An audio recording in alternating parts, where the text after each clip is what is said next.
Good morning all of you. This is Tarang and we are solving questions of the chapter Introduction to Linear Polynomial. And आज मैं कोशिश करूँगा कि इसके सारे जो बचे हुए क्वेश्चंस हैं वो बतला दो एक्सरसाइज के. Okay. And this is the part 2 of the last exercise questions. And in part 1 we have solved till question number 10. Question number 11 is let p of x is equals to ax plus b and q of x is equals to cx plus d be two linear polynomials such that p of 0 is equals to 5. Second condition दिया हुआ है the polynomial p of x minus q of x cuts the x axis at 3, 0. And third condition दिया हुआ है the sum of p of x plus q of x is equals to 6x plus 4 for all real value x. आपको p of x और q of x means दोनों polynomial find करना है. क्या होगा देखो, ऐसे क्वेश्चन में आप p of x तभी फाइंड कर सकते हो जब आपके पास a और b हो, और आप q of x तभी फाइंड कर सकते हो जब आपके पास c और d हो. तीन कंडीशन दिया हुआ है, इन तीनों कंडीशन पे यूज़ करके आपको फाइंड आउट करना है a b c d. ठीक है, और जैसे ही a b c d आप फाइंड कर लिए काम हो गया. तो यहाँ मैंने सारे कंडीशंस ले लिया है. पहला कंडीशन है p of 0 is equal to 5. और सोच के देखो कि p of x यहाँ पर है ना, p of 0 कैसे आएगा जब x इक्वल टू 0 पुट किया जाएगा. तो पुट करो, put x is equal to 0 in p of x. ठीक है, तो ये हो जाएगा p ब्रैकेट अपनी जगह पर x के प्लेस पे 0, उसके बाद a x के प्लेस पे 0 प्लस b. अब देखो p of 0 दिया हुआ है 5, तो p of 0 के प्लेस पे लिखोगे 5, a इंटू 0 हो गया 0 plus b plus 0 0 sorry b is equals to 5. तो एक तो मिल गया कि b का वैल्यू 5 है. ओके, अब आगे कंडीशन का यूज़ करो. क्या बोला जा रहा है, difference of these two polynomials. तो p of x minus q of x, तो p of x minus q of x, तो p ऑफ x ये है ax plus b minus q of x है cx प्लस d. ये p of x minus q of x अपने place पर है. Minus से मल्टीप्लाई करोगे तो ये भी नेगेटिव हो जाएगा, ये भी नेगेटिव हो जाएगा, ये हो जाएगा ax प्लस बी माइनस सी एक्स माइनस डी. ओके, अब देखो बोला क्या जा रहा है कि p of x minus q of x cuts x axis at 3, 0. ठीक है, मतलब ये जो पोलिनोमियल बनेगा वो इस पॉइंट को सेटिस्फाई करेगा. सेटिस्फाई करने का मतलब होता है आप पुट करो x इक्वल्स टू 0 और y, x is equals to 3 और y इज इक्वल्स टू 0. ठीक है, तो ये जो पूरा का पूरा टर्म है ना, ये y को रिप्रेजेंट कर रहा है. तो 0 इज इक्वल्स टू जहाँ जहाँ x है वहाँ 3 पुट कर लो, तो दोनों यहाँ पर हो जाएगा 3a plus B minus 3c minus D. Okay, और एक काम कर सकते हो, b का वैल्यू पता है हम लोगों को 5 है. अब b का वैल्यू भी पुट कर सकते हो, तो 0 is equals to 3a plus 5 minus 3c minus D. Okay, तो यहाँ से तो इतना ही मिला, इससे आगे हम लोग अभी प्रोसीड नहीं कर पाएंगे. अब इसे देखो क्या बोला जा रहा है, p of x plus q of x is equals to 6x plus 4. अब p of x plus q of x निकालो, मीन्स दोनों पोलिनोमियल को प्लस करो, तो हो जाएगा ax plus b plus cx plus d is equals to 6x plus 4. इन दोनों में x कॉमन है ना, x अगर बाहर कर लोगे तो बचेगा a प्लस सी, बगल में x लिख लो b प्लस डी, इसे भी ब्रैकेट के अंदर रखो, is equals to 6x plus 4. ठीक है, अब करना क्या है, आपको कंपेयर करना है. जैसे यहाँ पर x का कोफिशिएंट 6 है और यहाँ पे x का कोफिशिएंट a प्लस सी है, तो a plus C is equals to 6 हो गया. यहाँ पे कांस्टेंट b प्लस डी है और यहाँ पे कांस्टेंट 4 है, means b plus D is equals to 4 हो गया.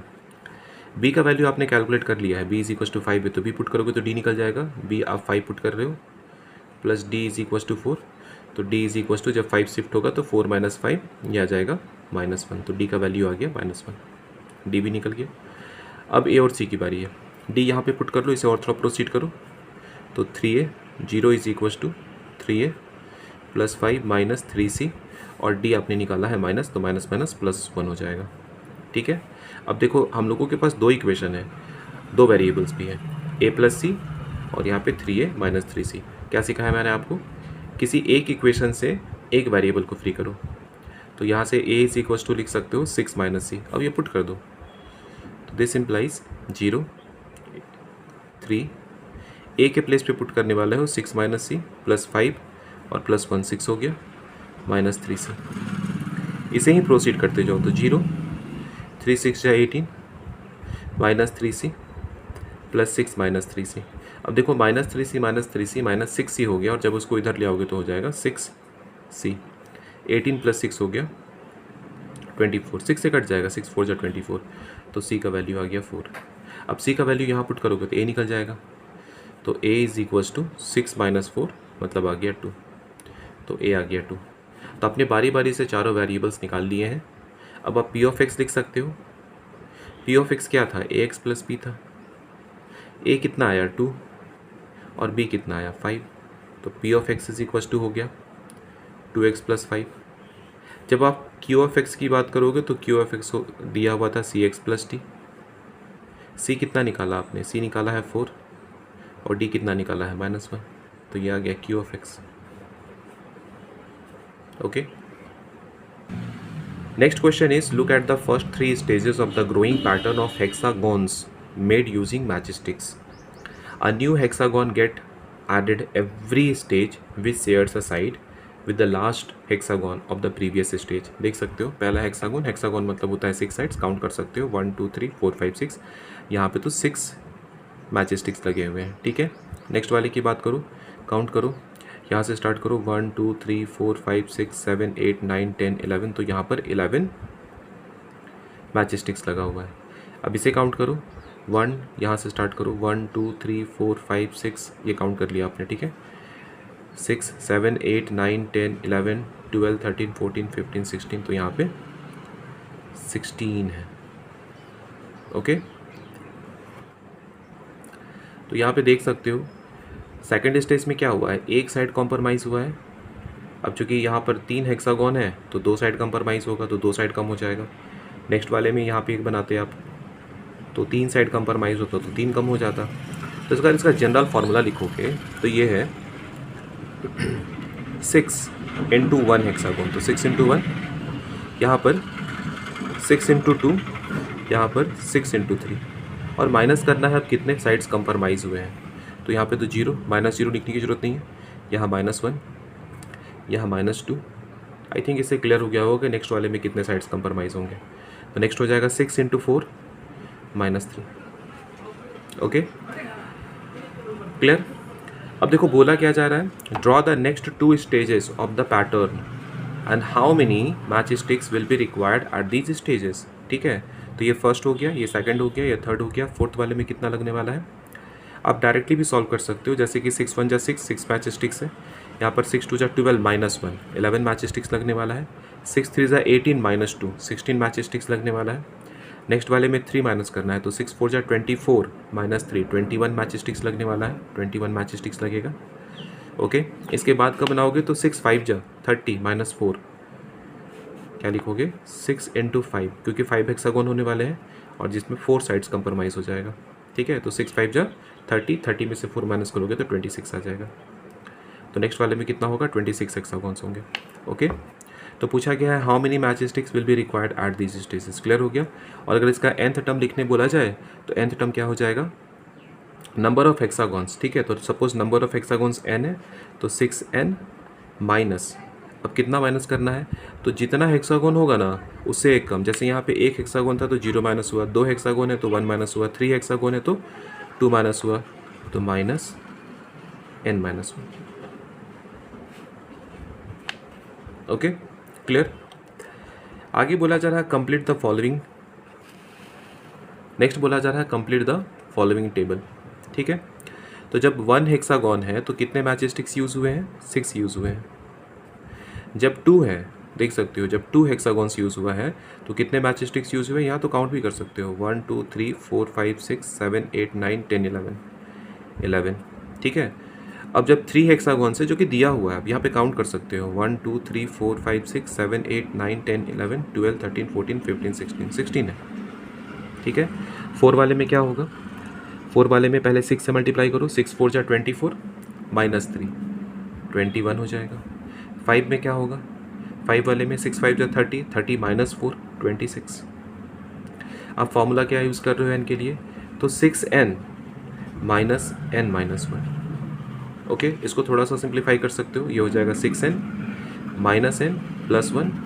तो 6n में से n माइनस करोगे तो बचेगा 5n प्लस 1। ओके, और इसका एक लास्ट क्वेश्चन पूछा गया है, find the rule to determine the number of matchsticks required for the nth stage. तो मैंने रूल फाइंड करके बता दिया आपको, 5n प्लस 1 ये रूल हो गया। ओके, नेक्स्ट क्वेश्चन बोला जा रहा है, how many match sticks will be required for the 15th stage. तो उसमें सेम फार्मूला का यूज़ करो। फार्मूला क्या है, 5n प्लस 1 15th स्टेज, मतलब 5 इंटू 15 प्लस 1, 15 5 जा 75 प्लस 1 76। ओके, आगे बोला जा रहा है, can 200 match sticks form a stage in this pattern, justify your answer. आपको कुछ करना नहीं है, आपको ना नंबर ऑफ मैच स्टिक्स पता है, तो 5n plus 1 is equals to number of matchsticks 200।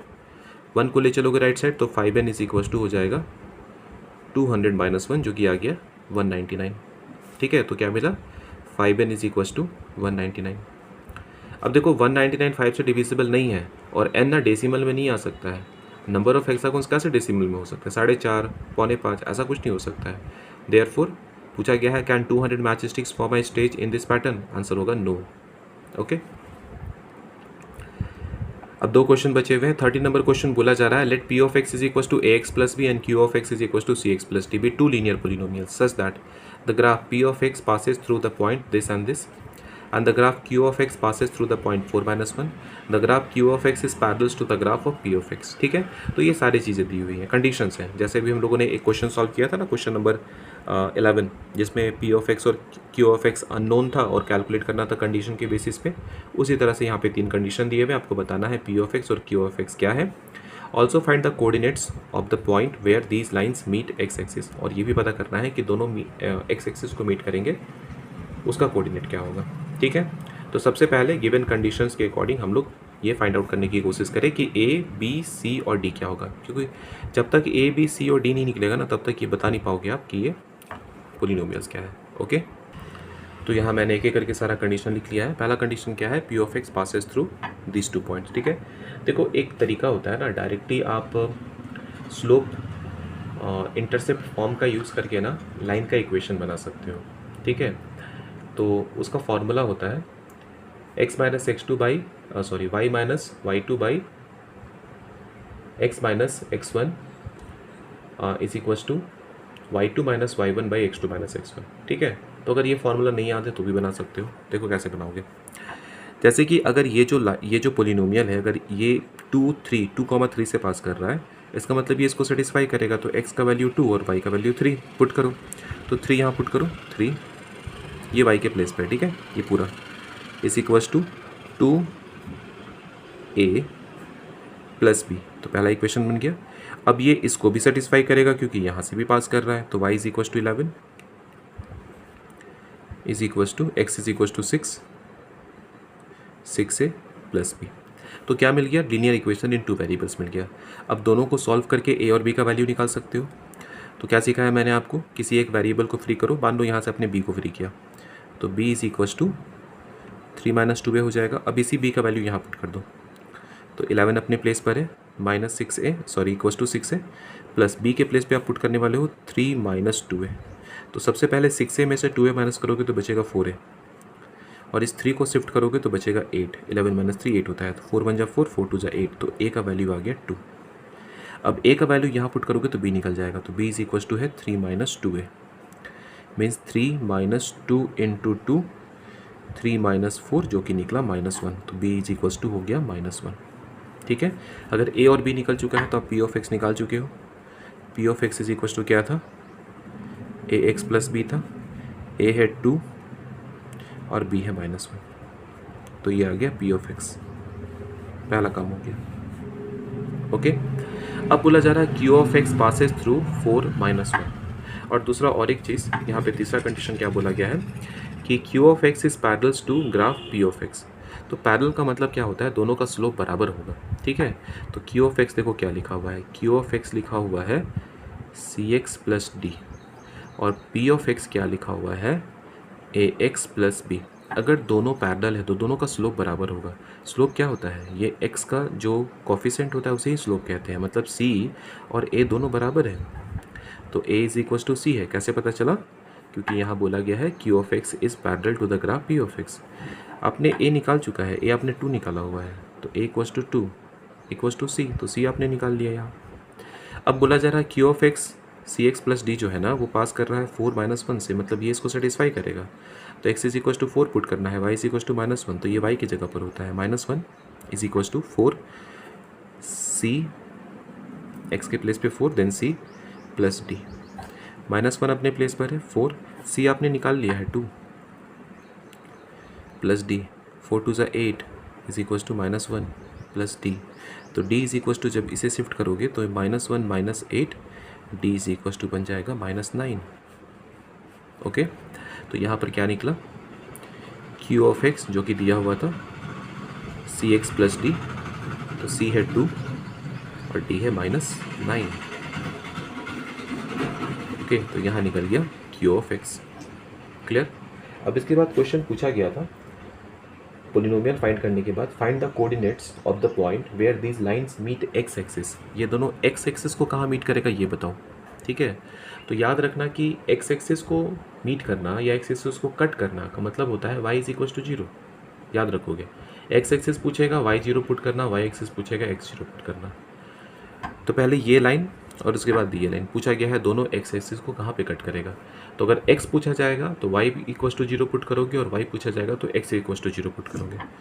तो पूछा गया है x, तो y is equal to 0 put करो, तो 0 is equal to 2x minus 1, इसको इधर शिफ्ट करोगे तो 1 इज इक्वल टू 2x, तो x आ गया 1/2। ठीक है, और यहाँ पे y is equal to 0 put करोगे तो हो जाएगा 2x माइनस 9, 9 को इधर शिफ्ट करो, 9 इज इक्वल टू 2x, तो x इज इक्वल टू 9/2।